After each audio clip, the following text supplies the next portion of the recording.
आज एक बारी जल्दी सी रिकैप करते हैं रे ऑप्टिक्स का, जो जो बेसिक चीज है उसके बारे में चर्चा करेंगे और फिर कह रहा हूँ बहुत दिल लगा के मन लगा के तन मन धन के साथ बैठेंगे, पढ़ाई करेंगे और बीच बीच में आंसर पूछ लूंगा किसी से भी, तो एक्टिविटी में रहना। सबसे पहले refraction.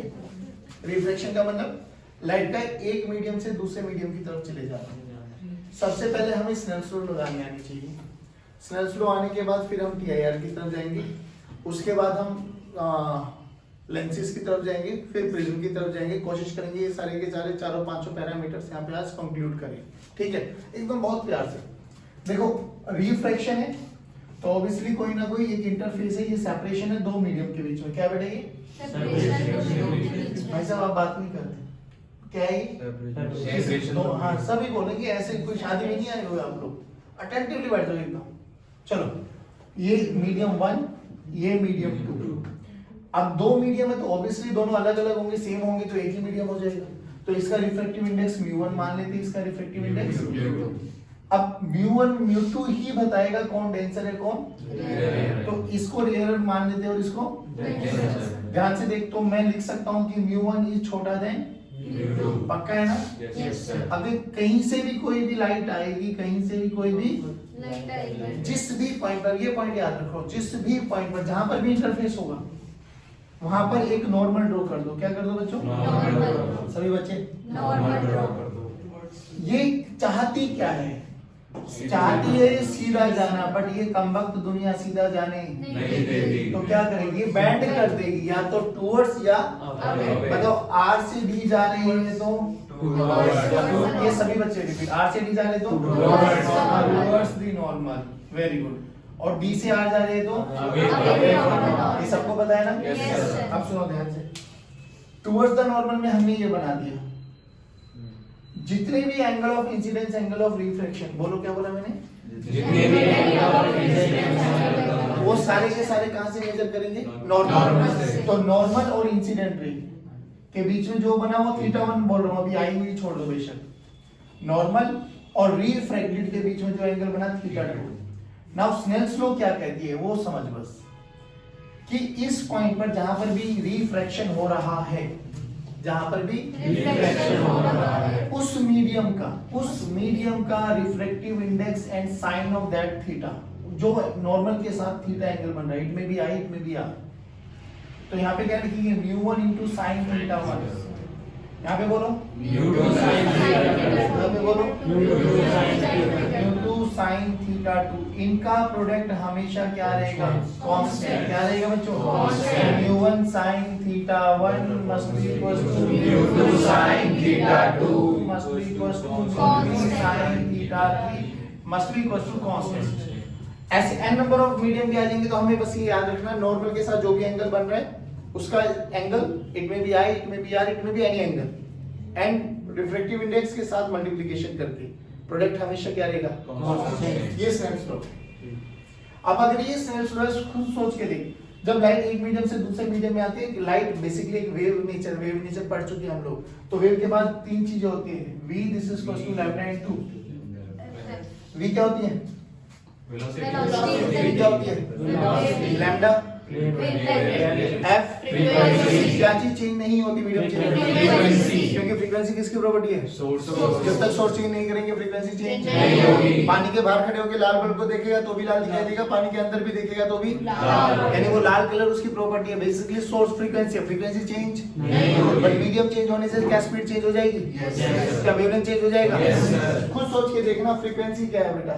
v by lambda. Frequency को सेम रहेगा, अगर v चेंज होगा तो लैम्डा को भी चेंज होना पड़ेगा। अब सोच इस वाले मीडियम के लिए बोल, मान लो स्पीड v1 है तो लैम्डा 1 into f1 मान लेते हैं अभी के लिए, इसमें v2 लैम्डा 2 into f2। अरे नहीं आया समझ में? Yes, sir। क्या θ1 ही एंगल आई है बच्चों? Yes, sir। क्या θ2 ही एंगल आ रहे हैं? Yes, sir। जल्दी बोलो फॉर्मूला क्या बना? μ1 sin θ1 ही I must be equal to μ2 sin r। पक्का? Yes, sir। Mu sin i by sin r बोलो μ2 by μ2 बाय μ1। नहीं आया बच्चों? μ2 बाय μ2 बाय μ1। Very good. अब सोच, ध्यान से देख, यहाँ पर है ना सिंपल सा फंडा है, क्या है वो सुनो कि यहाँ पर है ना μ2 by μ1। अब म्यू और लैम्डा में भी एक रिलेशन होता है। वो रिलेशन क्या होता है? Lambda is inversely proportional to refractive index. ध्यान रखना ही। सोच μ2 ऊपर है तो कौन ऊपर आएगी? लैम्डा 1 डिवाइडेड बाय नहीं है पक्की बात। यहाँ से लैम्डा का रिलेशन निकालिए। लैम्डा का रिलेशन v बाय तो v1 by divided by v2 by क्या f ने f को क्यों बोल रहा हूँ मैं? क्योंकि सोर्स सेम है भाई। यहाँ से जो भी ये लाइट निकल रही है सोर्स है ना। तो सोर्स जब तक चेंज नहीं होगा फ्रीक्वेंसी चेंज सिंपल सी बात है। ये याद रखो कि sin i by sin r must be equals to v2 by v1 must be equals to lambda 1 by lambda 2 must be equals to v1 by v2। ध्यान याद करो, यही आप लोगों ने हाइजेन प्रिंसिपल से लॉज ऑफ रिफ्रैक्शन प्रूव कराया था। जल्दी क्या याद रखना है? 2 स्टेप्स याद रखने हैं कि जब भी स्नेल्स लॉ लगा रहे हो याद क्या रखना है कि sin theta and refractive index और उसी मीडियम का हमेशा क्या रहेगा? जल्दी बोल क्या बोला है? बहुत बढ़िया। तो वो रिफ्रैक्टिव इंडेक्स और थीटा उसी sin थीटा का प्रोडक्ट हमेशा क्या रहेगा? जल्दी बोल जल्दी जल्दी। sin थीटा को तो का प्रोडक्ट हमेशा क्या रहेगा? कांस्टेंट रहेगा। जल्दी बोल sin थीटा और उसी मीडियम जल्दी बोल जल्दी बोल जल्दी बोल परफेक्ट जल्दी बोल। sin थीटा और उसी मीडियम का रिफ्रैक्टिव इंडेक्स का प्रोडक्ट सेम रहेगा। डन। और lambda is inversely proportional to 1/μ। एक और याद रखो कि जो म्यू होता है ना, mu refractive index, that is also inversely proportional to temperature. Temperature बढ़ाएंगे रिफ्रैक्टिव इंडेक्स कम होता जाएगा। टेंपरेचर बढ़ाएंगे रिफ्रैक्टिव इंडेक्स कम होगा। यहां तक समझ में आया? अब रिफ्रैक्शन में एक रिजल्ट चलता है वो समझ। अब वो कब याद करना है कब लगाना है वो भी समझ कि जब भी रिफ्रैक्शन थ्रू प्लेन सरफेस होगा बच्चों, देखो रिफ्रैक्शन 2 ही सरफेस के थ्रू होगा, या तो प्लेन या curved. That's it. Plane surface के थ्रू होगा ना तो जो रिजल्ट अभी बोल रहा हूं वो हमेशा दिमाग में बिठा के रख। क्या बोला मैंने? जब भी रिफ्रैक्शन प्लेन तो सारे डिस्टेंसेस यहां से मेजर करेंगे। याद कर ले इसको सभी बच्चे, रिपीट करो ना। जब भी रिफ्रैक्शन प्लेन सरफेस से होगा तो सारे डिस्टेंसेस प्लेन से। देख कैसे, एक एग्जांपल देता हूं, ट्रेलर देता हूं। हाँ, मान लो आपके पास ऐसा कुछ आ जाए कि एक ग्लास है, ऐसा एक ग्लास सिलेंडर था, उसको सिलेंडर का सरफेस एरिया, देख सिलेंडर ऐसा दिखाई देगा। इसके 4 हिस्से कर दिए, एक हिस्सा निकाल के ये रख दिया। ठीक, जब हिस्सा यहां से निकाल के रख दिया तो यहां पर एक ऑब्जेक्ट रख दिया। ऑब्जेक्ट से रेज जाएंगे कितनी? इनफाइनाइट। कितनी चाहिए? 2। किसको? इमेज को बनाने के लिए। यहाँ से एक ऑब्जेक्ट की रेज जाएंगी। सबसे पहले किस पे गिरेंगी? Plane surface. फिर किस पे गिरेंगी? कर्व्ड। तो प्लेन सरफेस आएगा तो ये वाला रिजल्ट लगाना है। कर्व्ड आएगा तो जब वो बताऊंगा उस पे भी लगाना है। बोल नहीं समझ में आया? याद करना क्या? पहली बात तो ऑब्जेक्ट से क्या निकलेंगी? जिस डायरेक्शन में जा रही है इंसिडेंट रे वो हमेशा हाँ, ये ऑब्जेक्ट है, ये ऑब्जेक्ट है। ऑब्जेक्ट से निकलेंगी इनफाइनाइट नंबर ऑफ रेज। जहां हमें यहां से मेजर करना ना, चुपचाप यहां खड़े हो जाओ, खुद सोच के देख इनफाइनाइट जो रेज आ रही है वो किधर आती दिखाई दे रही है? ऊपर की तरफ। तो ऊपर पॉजिटिव, नीचे नेगेटिव। इधर समझ में आया? जिधर जाएंगी इंसिडेंट रे वो पॉजिटिव। सारे बोलो। और सारे डिस्टेंस कहां से मेजर करेंगे? प्लेन से, बेसिकली इंटरफेस से। अब सुनो, तो what you have to remember कि जहां ऑब्जेक्ट रियलिटी में है, मान लो ये एक कंटेनर है, कंटेनर में पानी है, पानी का रिफ्रैक्टिव इंडेक्स μw ले लिया, बाहर सराउंडिंग है, सराउंडिंग का रिफ्रैक्टिव इंडेक्स μa ले लिया, या μs ले लेते हैं ना, कॉमन रिजल्ट बना लेते हैं। खुद सोच के देख, मीडियम कहां पर है? पानी में। मतलब ऑब्जेक्ट कहां पर है? पानी में। आप कहां पर खड़े होंगे? बाहर। तो ये आपकी आंख है बड़ी सुंदर सी। रिजल्ट याद रखो, जहां रियलिटी में ऑब्जेक्ट रखा हुआ है, रियलिटी में जहां रखा हुआ है उसको बोलते हैं हम डी एपरेंट। ध्यान से देख, ये ही यू है आपके पास बच्चों। सर डी रियल बोलेंगे? हाँ, डी रियल, सॉरी, इसको क्या बोलेंगे? D real. यही यू है। यू बोले तो ऑब्जेक्ट का डिस्टेंस फ्रॉम द इंटरफेस। क्या है ये? अपन डी रियल भी बात करेंगे तो यू है। कहां हमें इमेज दिखाई देगी उसको बोलेंगे डी एपरेंट। क्या बोलेंगे? D apparent. हमें इमेज बेसिकली इस केस में यहां पर दिखाई देती है तो ये डिस्टेंस है डी एपरेंट। क्या है बच्चों? D apparent. इन दोनों में एक रिलेशन है, सुन लो कि d apparent is equals to d real mu from 2 mu from का मतलब from का मतलब 2 का मतलब 2 का मतलब कौन सी रे इंसिडेंट का दो कुछ नहीं, बस इतना याद है कहाँ से आई कहाँ यूज करना है, कहाँ यूज करना है, इसका हमारा कोई वास्ता नहीं है। हमारा तो जीवन यही निकालेगा ना, ये कौन बताता है बे, पागल हो गया तुम, जल्दी बोलो। D apparent this is equal to d real from object, rays हमेशा ऑब्जेक्ट से निकलेंगी, जिधर जा रही होगी इंसिडेंट रे वो पॉजिटिव, उसके अपोजिट नेगेटिव। तो जो ये म्यू फ्रॉम 2 में है, फ्रॉम क्या है, वो रिफ्रैक्टिव इंडेक्स जहां से रेज 2 का मतलब आफ्टर रिफ्लेक्शन जहां पे गई। सही आया समझ में? इस केस के लिए रिजल्ट बनाओ, इस केस के लिए रिजल्ट देखो। डी एपरेंट को हम वी भी बोलते हैं, डी एपरेंट को क्या भी बोलते हैं, वी। सभी बच्चे बोलो v. This is equals to u mu from, बोले तो वाटर, 2 बोले तो साउंड, तो म्यू डब्ल्यू एस। अरे नहीं आया, अरे बच्चों म्यू डब्ल्यू एस को क्या लिख सकते हो आप लोग, mu W by mu W by mu W by. सोच के देख, अगर ये हमारे पास एक प्लेन सरफेस था, यहाँ पर हमसे बोला गया ये एक ऑब्जेक्ट रखा हुआ है एमआर दूरी पर, कैसे रखा हुआ है, एमआर दूरी पर। जल्दी बोलो, इसके लिए यूज कर सकते हैं हम लोग। हाँ जल्दी बोल, ये क्या हुआ, डी रियल। ये क्या हुआ, डी रियल। तो ऑब्जेक्ट यहाँ पे रखा हुआ है, तो रेज किधर जाएंगी, इस डायरेक्शन में। तो हमारे लिए ये क्या हुआ, ये क्या हुआ, जल्दी बोलो। डी एपरेंट हमें निकालना है, डी एपरेंट हमें निकालना है, डी रियल बोलो किधर है, इधर है, माइनस एम आर। अरे बोल भाई, म्यू फ्रॉम कुछ भी नहीं गिवन है तो एयर, कुछ भी नहीं गिवन है तो एयर। ये रिफ्रैक्टिव इंडेक्स ऑफ ग्लास मान लेते हैं, क्या मान लेते हैं, म्यू। चलो तो दिस इज फर्स्ट, कहां से आई, एयर से, कहां हो गई, तो mu of air into water मतलब ग्लास। नहीं आया बच्चों, आ गया। अरे बोलो भाई। तो इसको क्या लिख सकते हैं, minus M R by mu A into mu G. Mu A कितना है, 1, तो minus M R mu G. Minus का क्या मतलब है बच्चों, कि यहाँ से इस डायरेक्शन, देखो म्यू की वैल्यू हमेशा 1 से बड़ी होगी, तो यानी जो इमेज बनी इस सरफेस के लिए, क्या इमेज इससे भी पीछे बनी, तो ये u o बना, ये v बना। नहीं आया समझ में, पक्की बात है, ऐसे यूज करते। बोले यहाँ तक कोई दिक्कत, रिफ्लेक्शन थ्रू प्लेन सरफेस। जल्दी बोलो result. D apparent this is equals to d real by mu from का मतलब कौन, इंसिडेंट रे निकलेंगी कहां से, ऑब्जेक्ट से। नहीं आया समझ में, कितनी निकलती है, इनफाइनाइट, कितनी चाहिए, 2। हमारा काम चल जाएगा। नहीं आया समझ में, यस। अब सुन थोड़ा आगे बढ़ते हैं। इसके बाद हमारे पास कंडीशन आती है बच्चों T I are. T I are नाम बोलो, रिफ्लेक्शन। जल्दी बोलो क्या होता है, कंडीशन 2। सबसे पहली कंडीशन डेंसर टू रेयर बननी चाहिए, सबसे पहली कंडीशन डेंसर टू रेयर। दूसरी सबसे I should be greater than सी।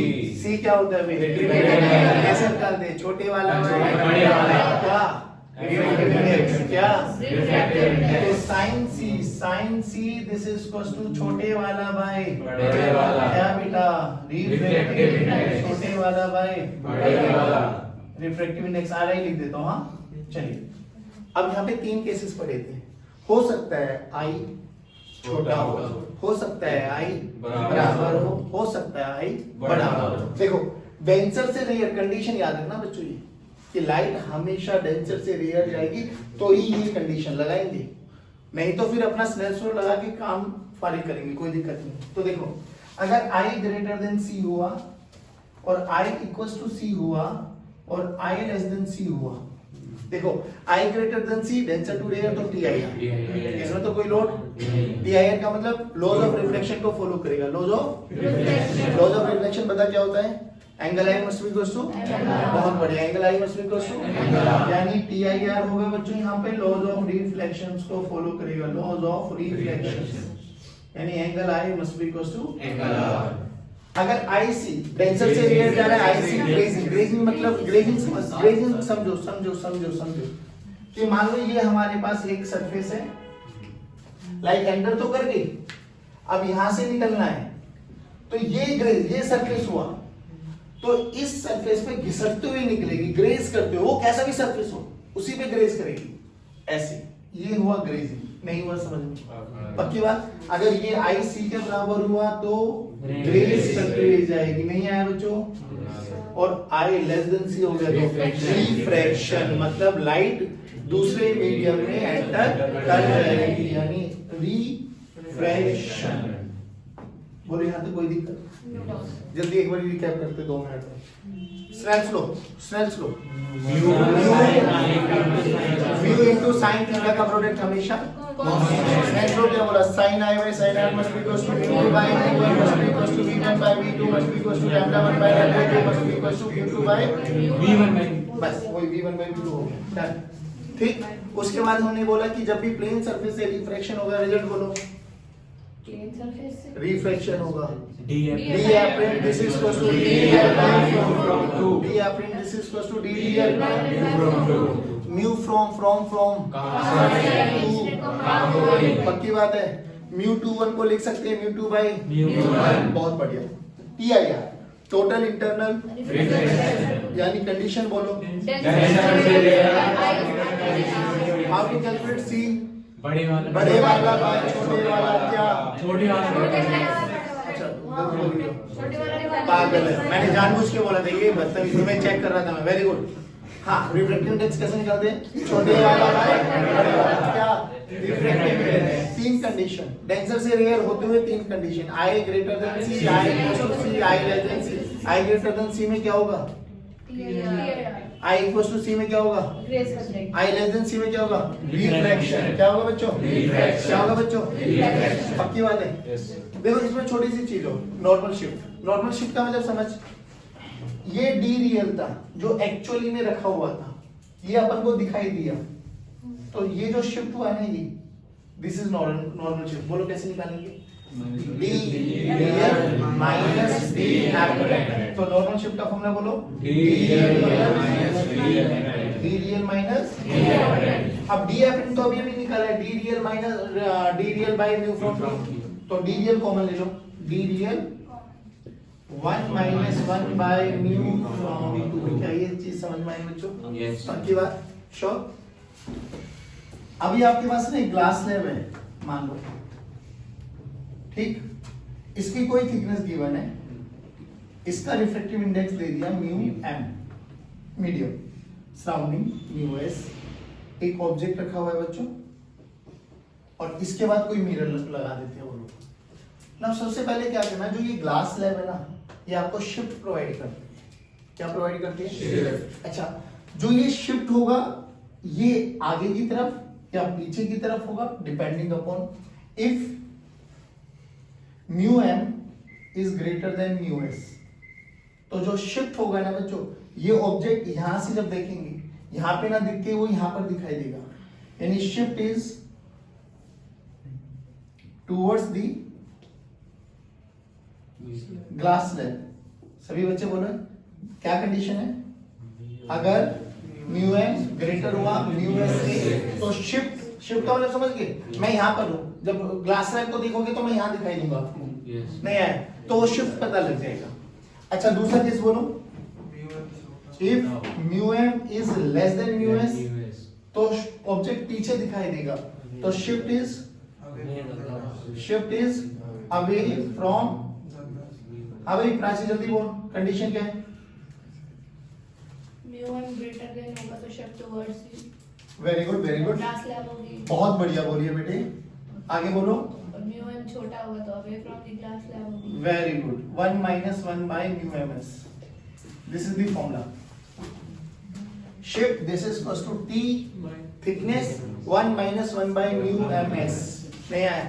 ऐसा मल्टीपल स्लैब्स आ जाए तो कोई दिक्कत लेने की आवश्यकता नहीं। यहाँ पे T1 thickness of 1 slab, 1 minus 1 by mu इसका है, plus T2 and so on. अरे नहीं आया समझ में? 2 3 4 कुछ भी स्लैब ग्लास स्लैब है, सबकी इंडिपेंडेंटली निकालो और ऐड करते चले जाओ, टोटल स्लैब की वो आ जाएगी शिफ्ट। जल्दी बोलो condition. mu m should be greater than, तो ग्लास शुड भी नहीं, म्यू एम अगर बड़ा हुआ तो तो ग्लास से म्यूएम अगर छोटा हुआ तो, म्यूएम अगर बड़ा हुआ तो, छोटा हुआ तो खत्म। बस इसका काम है शिफ्ट प्रोवाइड करना। अब खुद सोच के देख, अगर यहाँ पर एक मिरर लगा दूं मैं, अगर यहाँ पे एक मिरर लगा दूं तो बच्चों मेरे लिए क्या क्वेश्चन बनाइए? सबसे पहले इससे शिफ्ट निकालो, पता लग जाएगा कंडीशन देख के। मान लो ये 3/2 है, ये 1 है, तो कौन सी कंडीशन? ऊपर वाली नीचे वाली? ऊपर वाली। शिफ्ट मान लो 2 सेंटीमीटर का आ गया, मान लो ये यहाँ से यहाँ 10 सेंटीमीटर है 8 सेंटीमीटर की हो गई और 2 सेंटीमीटर ये शिफ्ट आ गई 8, परफेक्ट। तो यहाँ पर हम 8 मानेंगे और यहाँ से यहाँ तक का डिस्टेंस को ही काउंट करेंगे। बात समझ में आ गई? सिंपल मिरर वाला फॉर्मूला लगाएंगे, विल गेट द आंसर। बोलो कोई दिक्कत? पक्की बात है? अब आ जाओ। अब रिफ्रैक्शन होता है कर्व्ड सरफेस से। जल्दी बोलो, refraction through plane surface. Plane surface का फॉर्मूला बोलो।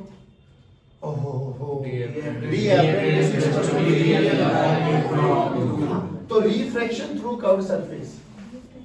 बच्चों जी प्लीज ध्यान देखो, refraction through curved surface. Simple result याद रखो। कर्व्ड का मतलब ये, इट में बी कॉनकेव, इट में बी कॉन्वेक्स। कैसे पता लगाया था कॉनकेव कॉन्वेक्स का? कि जिधर मिरर याद है ना हमको, ये कौन सा मिरर होता है? अगर यहाँ पे पॉलिशिंग कर दूं तो कॉनकेव। सोच के देख, अगर इधर ही डेंसर मीडियम कर दूं तो ये कॉनकेव रिफ्लेक्टिंग सरफेस।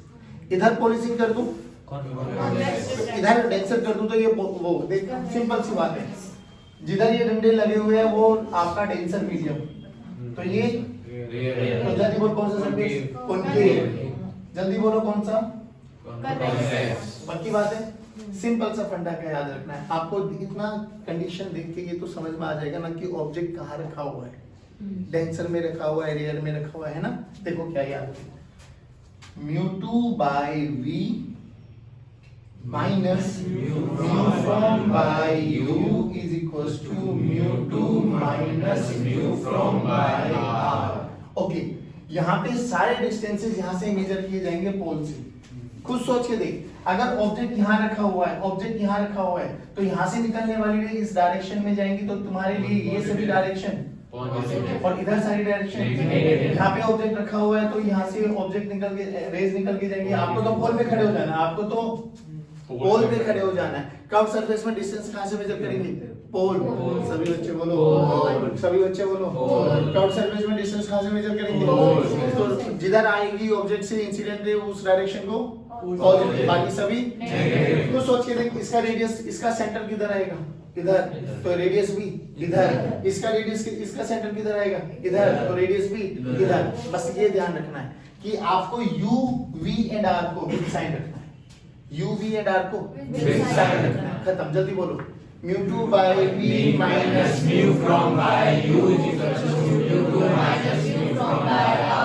एक ही फॉर्मूला, यही रिफ्लेक्शन ऑफ कर्व सरफेस के लिए भी एप्लीकेबल होता है। This is also applicable for reflection through plane surfaces. Reason समझ?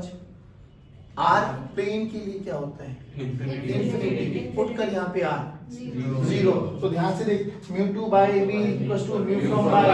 अभी ध्यान से देख, u को हम लोगों ने वहां d रियल बोला था, v को हम लोगों ने d। सेम रिजल्ट आता है, कोई दिक्कत वाली बात नहीं। पर दोनों रिजल्ट याद हो जाए तो इसमें कोई बुराई नहीं। पक्की बात है? जल्दी बोलो कर्व सरफेस के लिए μ2/v minus mu from by u is equals to μ2 minus mu from by r। सारे डिस्टेंसेस कहां से मेजर करेंगे? पोल से। जिधर आएगी ऑब्जेक्ट से इंसिडेंट रे वो डायरेक्शन, बाकी दूसरी नेगेटिव। uvr को कैसे रखना है? With sign. uvr को कैसे रखना है? With sign. नहीं आया समझ में? पक्की बात? अब ध्यान से देखिए, इनके कॉम्बिनेशन से हम बनाते हैं लेंस, और लेंस का यूज करके हमें बनाना होता है लेंस मेकर फॉर्मूला। एक लेंस फॉर्मूला तो वो डायरेक्ट याद करना, 1/v minus 1/u equals to 1/r। uv आपको कैसे रखोगे? With sign. तो लेंस मेकर फॉर्मूला क्या कहता है वो समझ बच्चों। LMF, लेंस मेकर फॉर्मूला, कि 1 फोकल लेंथ। देखो सुनो, मैं बताता हूं, mu of glass by mu of surrounding -1 1/r1 minus 1/r2। ध्यान से देखो, mu glass by mu S -1 into 1/r1 minus 1/r2। r1 और r2 को कैसे रखना है? With sign. r1 और r2 को कैसे रखना है? With sign. सभी बच्चे बोलो, r1 r2 को विद साइन। अब सोच के देखो, अगर कोई सा भी मीडियम नहीं है तो क्या मेरे लिए? Surrounding air. इसको उठा के पानी में डाल देंगे तो फोकल लेंथ चेंज होगी नहीं होगी? बॉस क्या चीज चेंज नहीं होगा? R1 और R2। अरे नहीं आया, सोच के देख 1/F in air is equal to mu g into mu s air का 1 -1 इनटू 1/R1 -1/R2 उठा के लेंस को पानी में डाल दिया तो क्या चीज चेंज हो गया? 1/F चेंज हो जाएगा। रीजन सम, क्योंकि म्यू जी चेंज होगा नहीं बट म्यू एस की जगह क्या जाएगा? म्यू एफ, म्यू डॉट जो भी आएगा। नहीं आया? अरे जल्दी बोलो रे। 1/R1 -1/R2 plano concave plano convex ये सब चीजें हमें आती है, कोई दिक्कत वाली बात नहीं। पक्की बात? अब सुन, लेंसेज में हम बात करें प्लेनो कॉन्वेक्स समझ में आता है? एक देखो लेंस की बेसिक कंडीशन क्या थी? एक सरफेस कर्व्ड होना चाहिए, दोनों कर्व्ड होंगे तो भी लेंस एक तो कर्व्ड होना चाहिए। पक्की बात है? दो प्लेन कभी भी दो प्लेन सरफेस कभी भी लेंस वो ग्लास स्लैब बना सकते हैं बट लेंस नहीं बना सकते। ध्यान से सुन, तो लेंस का फॉर्मूला एक और फोकल लेंथ के निकालने का बताओ जल्दी। 1/V minus 1/1/F। कोई दिक्कत नहीं है? अब सुन बच्चे मेरी बात, जब ये कंडीशन हो गई हमारे पास सारी चीजें, अब हमें बात करनी है यहाँ से पावर के बारे में। हमने उस दिन भी बात करी थी कि पावर के बारे में अगर हम बात करें तो power is nothing but it is reciprocal of focal length. Dioptre में यूज करते हैं इसकी यूनिट, ध्यान रख। फिर हमने बोला था कि यहाँ पर हमारे पास है ना दो फैमिलीज होती है, one is converging family, one is हमेशा ध्यान रख, कन्वर्जिंग फैमिली की फोकल लेंथ हमेशा पॉजिटिव, डाइवर्जिंग फैमिली की फोकल लेंथ हमेशा नेगेटिव। तो जो यहाँ से कन्वर्जिंग फैमिली आएगी, कन्वर्जिंग की बोलो जल्दी, कन्वर्जिंग की फोकल लेंथ मतलब पावर पॉजिटिव और डाइवर्जिंग की नेगेटिव, पावर नेगेटिव। कन्वर्जिंग में दो फैमिली आती है बच्चों, converging lens and converging mirror. Diverging में दो आती है बच्चों, diverging lens and diverging mirror. Normally हमारे लिए कौन सा लेंस कन्वर्जिंग है? कॉन्वेक्स। बट क्या कॉन्वेक्स हमेशा कॉन्वेक्स रहेगा क्या? नहीं। सारा खेल इसका है सर, ध्यान से देखो, सारा खेल इसका है। फोकल लेंथ ऑफ कॉन्वेक्स वैसे क्या होती है? पॉजिटिव। क्या होती है? पॉजिटिव। सोच के देखिए 3/2 है, हमने किसी ऐसे मीडियम में डाल दिया जो ये वाली वैल्यू 1 से लेस आ गई। 1 से लेस का मतलब नेगेटिव आया या पॉजिटिव आया? नेगेटिव आया। तो क्या लेंस ने अपना नेचर चेंज कर दिया? तो कॉन्वेक्स कॉनकेव में चेंज हो सकता है, कोई बड़ी बात नहीं है। सोच के देख, अगर ये mu g by mu s का रेशियो 1 आ गया, अगर ये mu g by mu s का रेशियो क्या आ गया? सारे बोलो ना। हाँ 1 आ गया तो ये 0 हो जाएगी, 0 हो जाएगी तो फोकल लेंथ इंफिनिटी हो जाएगी। फोकल लेंथ इंफिनिटी किसकी होती है? प्लेन। अरे नहीं आया रे। तो क्या ये लेंस अपना नेचर डिसअपीयर भी कर सकता है? बिल्कुल कर सकता है। कंडीशन बोलो कि अगर उसका मीडियम उसके जो जिस मीडियम से वो मिलके बना हुआ है, यानी अगर mu g is equal to mu m हो गया तो क्या लेंस अपना नेचर, म्यू एस बोल दो इसको, क्या लेंस अपना नेचर डिसअपीयर कर देगा? बहुत सारे क्वेश्चन बने जाते हैं कि एक कॉन्वेक्स लेंस है जिसकी फोकल लेंथ जिसका रिफ्रैक्टिव इंडेक्स 1.5 है, बताओ किस लेंस में रखा जाए कि अपना नेचर डिसअपीयर कर दे? 1.5। नहीं आया समझ? क्या लेंस कॉन्वेक्स लेंस हमेशा कॉन्वेक्स लेंस की तरह बिहेव करेगा? टोटली खेल खेलेगा वो कि किस सराउंडिंग में रखा गया है। अगर ये रेशियो 1 से ज्यादा आई तो ये पॉजिटिव रहेगा, 1 से कम आई तो नेगेटिव रहेगा। नेगेटिव रहते ही लेंस अपना नेचर चेंज कर देगा। कॉन्वेक्स कॉनकेव भी बन सकता है, कॉनकेव कॉन्वेक्स भी बन सकता है। वो प्लेन सरफेस की तरह भी बिहेव कर सकता है, यानी लाइट को सीधा पास जाने देगा, कोई रिफ्लेक्शन नहीं होगा। नहीं आया समझ? और वो कब होगा? जब म्यू जी और म्यू एस बराबर होंगे। यहाँ तक कोई दिक्कत? चलिए वेरी गुड। अब हम बात कर रहे थे कि कन्वर्जिंग लेंस, तो कन्वर्जिंग लेंस के बारे में बात करेंगे बच्चों और कन्वर्जिंग मिरर के बारे में बात करेंगे। कन्वर्जिंग मिरर कौन सा होता है हमारे पास? कॉनकेव। कौन सा होता है? कॉनकेव। बहुत सुंदर। यहाँ पे डाइवर्जिंग लेंस के बारे में बात करेंगे बच्चों, डी लेंस, और यहाँ पे कॉन्वेक्स मिरर के बारे में बात करेंगे। ध्यान से देखो, कन्वर्जिंग लेंस की फोकल लेंथ हमेशा पॉजिटिव और पावर भी पॉजिटिव है। तो रिलेशन क्या है कि जो पावर ऑफ लेंस है दिस इज 1/Fn।